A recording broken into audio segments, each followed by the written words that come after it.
মধ্যপ্রাচ্যের সাম্প্রতিক উষ্ণ পরিস্থিতিতে ডোনাল্ড ট্রাম্পের সাম্প্রতিক হুমকির জবাবে ইরানের কণ্ঠে যে শব্দটি সবচেয়ে বেশি আলোড়ন তুলেছে তা হল আমাদের আঙুল ট্রিগারে।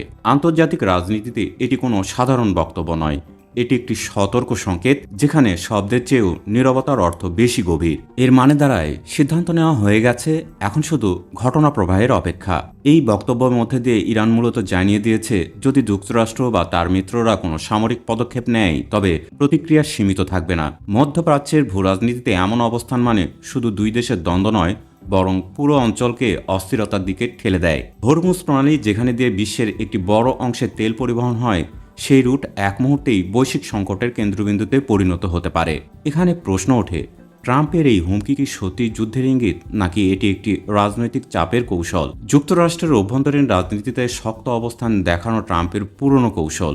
অন্যদিকে ইরানের জন্য এমন কঠোর ভাষা জাতীয় ঐক্য জোরদার করার একটি কার্যকর হাতিয়ার।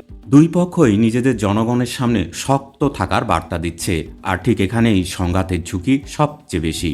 ইরানের আঙুল ট্রিগারে মন্তব্যের আরেকটি দিক হল মনস্তাত্ত্বিক যুদ্ধ।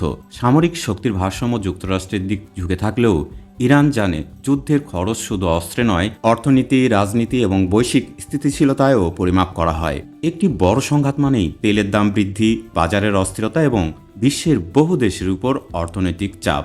এই পরিস্থিতিতে সবচেয়ে বড় প্রশ্ন হল, কূটনীতি কি শেষ হয়ে যাচ্ছে, নাকি এই উত্তেজনায় শেষ পর্যন্ত আলোচনার টেবিলে ফেরার পথ তৈরি করবে?